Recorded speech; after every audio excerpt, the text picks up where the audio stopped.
ഈശോ മിശിഹായ്ക്ക് സ്തുതിയായിരിക്കട്ടെ. ഈശോയിലെ ഏറ്റവും സ്നേഹമുള്ളവരെ, ആൻമേരി മീഡിയയുടെ മാർ വാലാഹ് എന്ന യൂട്യൂബ് ചാനലിലേക്ക് നിങ്ങൾക്കെല്ലാവർക്കും ഈശോയുടെ നാമത്തിൽ സ്വാഗതം.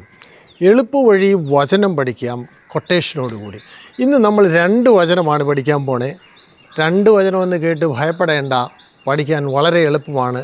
രണ്ടും ആയിട്ട് ബന്ധമുള്ള വചനങ്ങളാണ്. ഒന്ന് റോമൻസിൽ നിന്നും ഒന്ന് സങ്കീർത്തനങ്ങളിൽ നിന്നുമാണ്.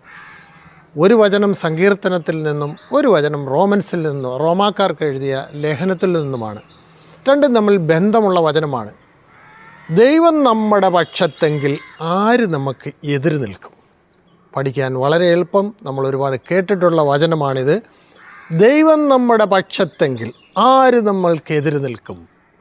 ഇത് ചില കുട്ടികൾ ഇങ്ങനെ കരമുയർത്തി പറയും, ദൈവം നമ്മുടെ പക്ഷത്തെങ്കിൽ ആര് നമ്മൾക്ക് എതിര് നിൽക്കും?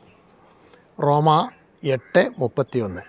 അങ്ങനെ തന്നെ നമുക്ക് ഏറ്റെടുത്ത് ഈ വചനം പഠിക്കാം. ദൈവം നമ്മുടെ പക്ഷത്തെങ്കിൽ ആര് നമുക്കെതിര് നിൽക്കും? പൂർണ്ണമായി വിശ്വസിക്കാം, ദൈവം നമ്മുടെ പക്ഷത്തുണ്ടെങ്കിൽ ഒരുത്തരും നമുക്കെതിര് നിൽക്കത്തില്ല. അപ്പോൾ ദൈവം നമ്മുടെ പക്ഷത്ത് നിൽക്കണമെങ്കിൽ നമ്മൾ അതുപോലെ ജീവിക്കണം, എങ്കിൽ മാത്രമേ ദൈവം നമ്മുടെ പക്ഷത്ത് നിൽക്കുകയുള്ളൂ. ദൈവം നമ്മുടെ പക്ഷത്തെങ്കിൽ ആര് നമുക്കെതിര് നിൽക്കും? റോമൻസ് 8:31. ഇനി 118-ാം സങ്കീർത്തനം 6-ാം വാക്യമാണ്. കർത്താവിൻ്റെ പക്ഷത്തുണ്ട്, ഞാൻ ഭയപ്പെടുകയില്ല. കർത്താവിൻ്റെ പക്ഷത്തുണ്ട്, ഞാൻ ഭയപ്പെടുകയില്ല. കർത്താവ് നമ്മുടെ പക്ഷത്തുണ്ടെങ്കിൽ പിന്നെ എന്തിനാ ഭയപ്പെടുന്നത്? മനുഷ്യന് എന്നോട് എന്ത് ചെയ്യാൻ കഴിയും? മനുഷ്യന് എന്നോട് എന്ത് ചെയ്യാൻ കഴിയും? കർത്താവിൻ്റെ പക്ഷത്തുണ്ട്, ഞാൻ ഭയപ്പെടുകയില്ല. മനുഷ്യന് എന്നോട് എന്ത് ചെയ്യാൻ കഴിയും? 118-ാം സങ്കീർത്തനം 6-ാം വാക്യമാണ്.